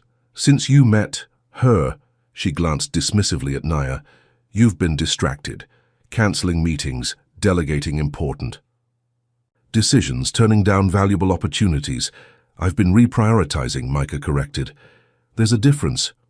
Well, your reprioritizing is affecting the company we built together, Vanessa shot back. The Singapore investors are threatening to pull out because you've been, quote, inconsistent in your communications. Nia felt increasingly uncomfortable, clearly having walked into the middle of a significant business dispute. I should give you two some privacy to discuss this, she said, beginning to step back. No, Micah said firmly, reaching for her hand. Stay, please. This involves you too. The possessive way Vanessa's eyes narrowed at their joined hands didn't escape Nia's notice. There was history here. Maybe not romantic, but something complex and fraught. Fine, Vanessa said tightly. Discuss our company's future in front of Justy friend. But remember what I said, Micah, the board meeting is on Tuesday. They'll expect answers about your plans going forward, especially in light of recent developments. Her gaze flicked meaningfully to Nia again. With that, she turned and walked away, her heels clicking sharply on the stone path. Only when they heard the sound of her car starting did Micah's shoulders relax. I'm sorry about that, he said, running a hand through his hair. Vanessa can be intense. She seems more than intense, Nia observed carefully. She seems angry, at me specifically. Micah sighed. It's complicated. Vanessa and I started the company together 10 years ago. She's brilliant, driven, and completely dedicated to our success, but she's also used to having my undivided attention for all business matters. And now she doesn't? Now I'm remembering there's more to life than quarterly reports and investor meetings, he said, squeezing her hand, gently. She sees that as a threat. To the business or to her? Nia couldn't help asking. Micah hesitated, choosing his words carefully. Vanessa had hopes that our partnership might evolve into something more personal. I never encouraged those hopes, but I never explicitly discouraged them either. That was a mistake, and now I've made it clear that's never going to happen, he said firmly. Especially since what? Nia prompted, when he trailed off.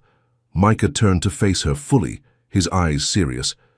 Since I'm in love with someone else, someone I've been in love with since I was 16 years old. Nia's breath caught in her throat. They'd been dancing around these words for weeks, both afraid to be the first to say them out loud. Micah, you don't have to say it back, he hurried to add. I know we're still finding our way, still healing old wounds. I just needed you to know where I stand, especially after seeing Vanessa today. There's no competition, Nia. There never has been. It's always been you. The simple declaration, spoken without grand gestures or elaborate setups, just honest words in the quiet of their shared garden space, moved Nia more deeply than any romantic speech could have. I love you too, she said softly, the words feeling both new and familiar on her tongue. I think part of me never stopped even when I thought I had. Micah's smile was radiant as he pulled her close, kissing her with a tenderness that spoke volumes about the depth of his feelings. When they finally parted, both a little breathless, he rested his forehead against hers. Whatever Vanessa or the board or anyone else thinks, he said quietly, this us is what matters most to me. I lost you once because I let someone else define my worth. I won't make that mistake again. As the evening shadows lengthened around them, Nia and Micah stood together in the garden, the hedge that had once separated them now just a backdrop to their reunion. The road ahead wouldn't be easy. There were still wounds to heal, trust to rebuild, and now external challenges from Micah's business world. But standing there in his arms, Nia felt certain of one thing. This time, they would face whatever came, together. This time, no one else would decide their fate. This time, they would write their own ending. The days following Vanessa's unexpected visit were tense. Micah spent long hours locked in his home office, engaged in conference calls and emergency meetings as he prepared for the upcoming board confrontation. When Nia did see him, he looked tired but determined, his jaw set in a way she remembered from high school whenever he faced a challenge. "You don't have to do this," she told him one evening as they sat on her porch, mugs of tea growing cold between them. "Change your whole business approach because of me, I mean." Micah shook his head. "This isn't just about us, though you're certainly part of it." He reached for her hand, his touch warm and reassuring. "For years I've hidden behind the ghost CEO persona, letting it become a shield against real connection. I told myself it was about privacy, about focusing on the work, but really it was fear. Fear of what? Of being seen. Of being judged and found wanting, just like I was as a kid." His eyes met hers, honest and vulnerable. "You've helped me. Remember who I really am, Nia. Not just the successful businessman, but the person underneath all that. The person who wants to make a difference, not just make money." Nia squeezed his hand, touched by his words. "So what happens at the board meeting? I present my vision for the company moving forward. More transparency, more focus on our foundation work, a leadership structure that doesn't depend solely on my constant presence." He smiled faintly. "Basically, everything Vanessa is afraid of." "And if they don't agree," Micah's expression turned serious, "then I'll have a difficult decision to make, but I won't go back to who I was before. That much I know for certain." As the night deepened around them, Nia found herself worried about what this conflict might mean for Micah. He'd built his company from nothing, poured his heart and soul into it for a decade. The thought that he might lose it because of the changes she'd inspired in his life weighed heavily on her. But when she voiced these concerns, Micah simply shook his head. "Some things are worth the risk," he said softly, his eyes never leaving hers. "You taught me that a long time ago." Tuesday arrived with the gloomy promise of rain. Micah left early for the board meeting, dressed impeccably in a suit that somehow made him look both powerful and approachable. Before driving away, he'd stopped by Nia's cottage to kiss her goodbye, a gesture that felt significant given the day ahead. "Good luck," she'd said, straightening his already perfect tie. "Remember, whatever happens, we'll figure it out together." His smile had been grateful, but tight with tension. "I'll call you as soon as it's over." Now, hours later, Nia found herself unable to focus on work. She'd taken the day off knowing she'd be too distracted to be effective with her clients. Instead, she busied herself around the house, cleaning already clean surfaces, organizing drawers that didn't need organizing. At noon, her phone rang. Not Micah, but Aunt Jessie. "I was just thinking about you," Nia said, genuinely happy to hear her aunt's voice. "How are you feeling?" "Better every day," Aunt Jessie replied. "In fact, that's why I'm calling. The rehab center is discharging me next week." "That's wonderful news." "It is, and I've been thinking about what comes next." There was a hint of excitement in her aunt's voice. "I'm too old to start over in a new city by myself, but the idea of being closer to you is appealing." Nia's heart lifted.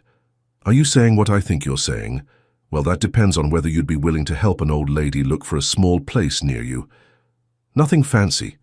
Just somewhere I can have a little garden and see my favorite niece more than twice a year." "Of course I'll help. In fact," Nia paused, an idea forming. "I might already have the perfect place in mind." After promising to call her aunt back with more details, Nia hung up and immediately dialed Micah's number. It went straight to voicemail. He was still in the meeting. She left a brief message asking him to call her when he could, excitement building about the possibility taking shape in her mind. The rain that had threatened all morning finally began, to fall soft at first and then with increasing intensity. Nia made herself a cup of tea and settled by the window, watching the drops trace patterns on the glass as her thoughts drifted to Micah and whatever was happening in that boardroom across town. She was so lost in thought that she almost missed the sound of a car pulling into her driveway. Looking out, she saw Micah's car, and her heart leapt into her throat. This was earlier than expected, either very good news or very bad. Nia rushed to the door, opening it before Micah could knock. He stood there in the rain, his suit jacket darkened with moisture, his hair damp against his forehead. But it was his expression that caught her attention, a mixture of emotions she couldn't quite read. "What happened?" she asked, pulling him. Inside and closing the door against the downpour, Micah ran a hand through his wet hair, droplets clinging to his fingers. "It's over," he said simply. "The meeting? Already? What did they decide?" "Not just the meeting." He took a deep breath. "My partnership with Vanessa, it's over." Nia's stomach dropped. "Micah, I'm so sorry. I never wanted—" "No," he interrupted, his expression clearing. "Don't be sorry. This was a long time coming. Vanessa and I have been moving in different directions for years. Today just made it official." He moved to sit on the sofa, and Nia joined him, waiting for him to continue. "I presented my vision to the board. More transparency, more focus on how foundation work, a leadership structure that spreads responsibility instead of centralizing it with me." Vanessa countered with her own proposal, keeping the ghost CEO persona, doubling down on our most profitable ventures, scaling back the foundation to the minimum required for tax purposes. And the board chose her plan, Nia guessed, her heart sinking. To her surprise, Micah shook his head. They didn't choose either plan, not entirely. They proposed a compromise, one where the company essentially splits into two divisions. The investment arm would follow Vanessa's approach, while the foundation and our more socially focused ventures would follow mine. "That sounds reasonable," Nia said, still trying to understand why this meant the end of their partnership. It was, but Vanessa wouldn't accept it. She gave an ultimatum.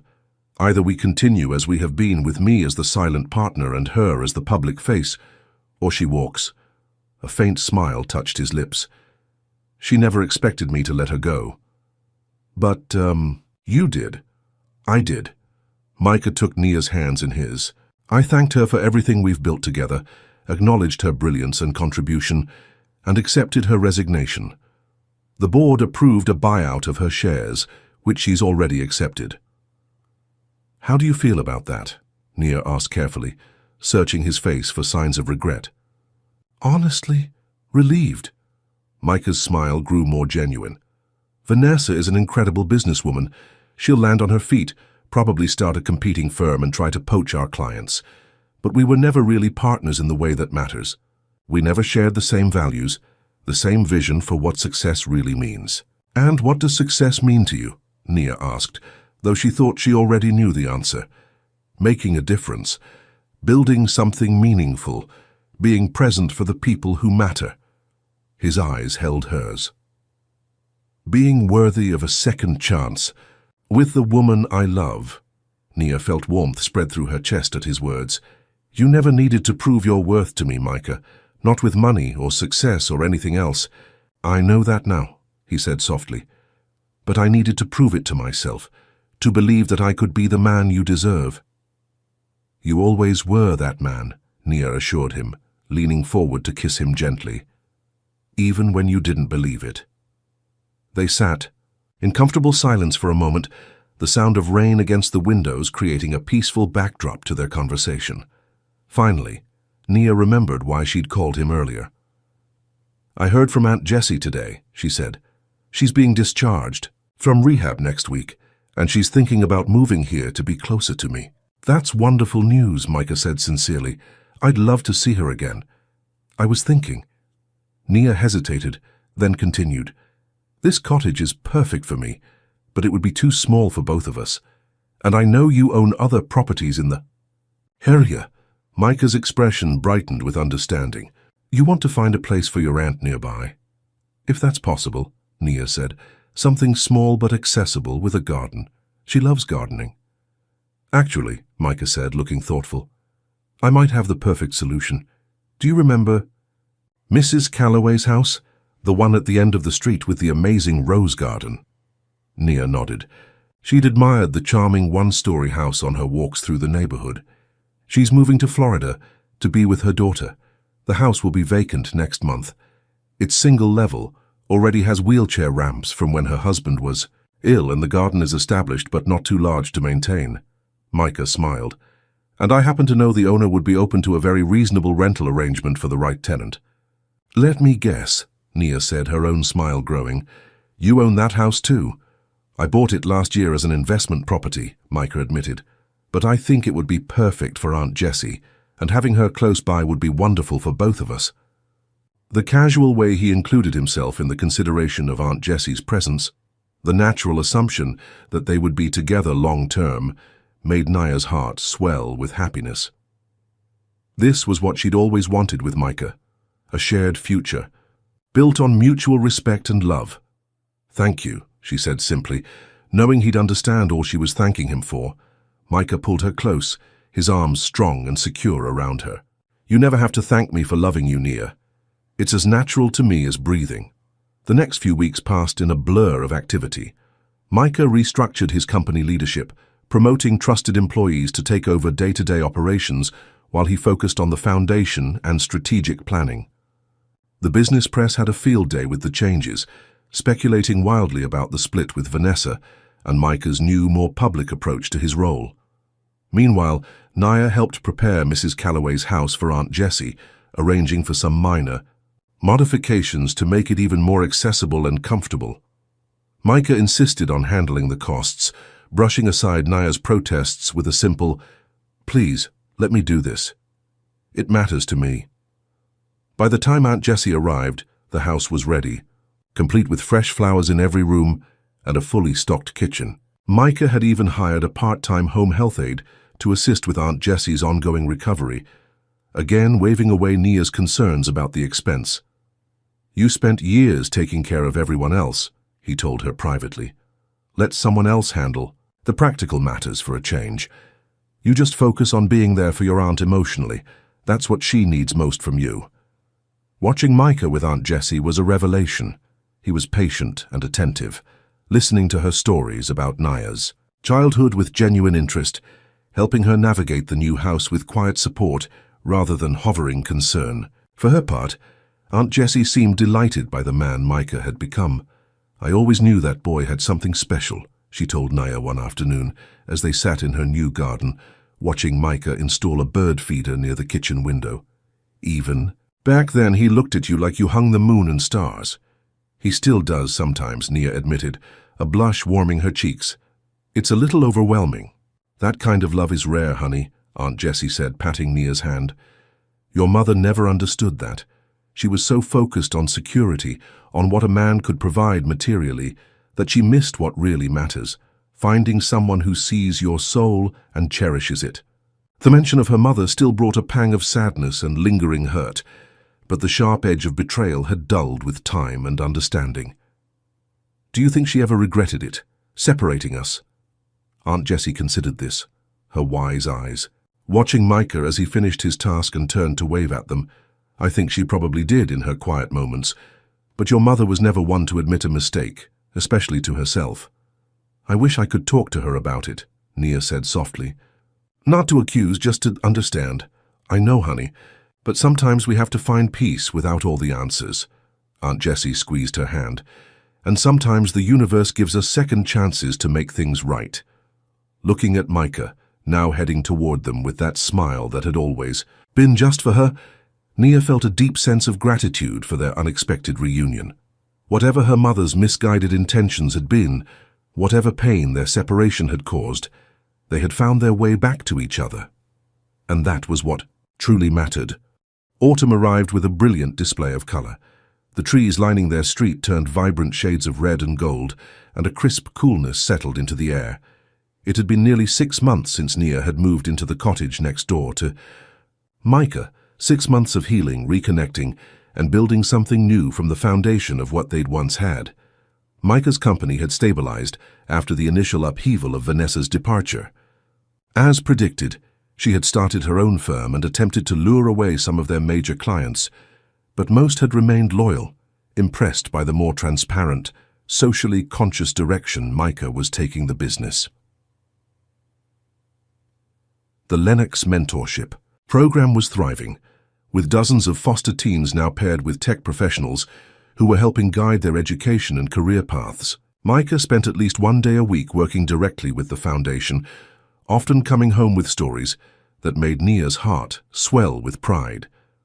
For her part, Nia had been promoted to senior case manager at the community health center, a position that allowed her to have more impact on program development while still working directly with the clients she cared about deeply.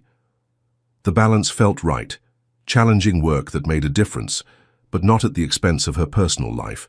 And what a personal life it had become. Nia had never been happier, never felt more secure in who she was and what she wanted.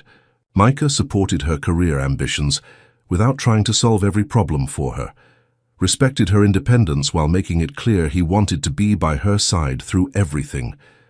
They had fallen into an easy rhythm, dividing their time between her cozy cottage and his grand house, though they increasingly spent more nights at the cottage, which felt more like a true home to both of them. Aunt Jessie was a regular presence in their lives, joining them for Sunday dinners and offering the kind of loving wisdom that only comes from a lifetime of experience.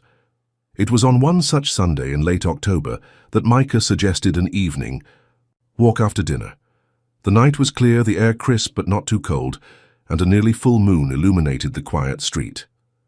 "Remember how we used to walk home from school together?" Micah asked as they strolled hand in hand.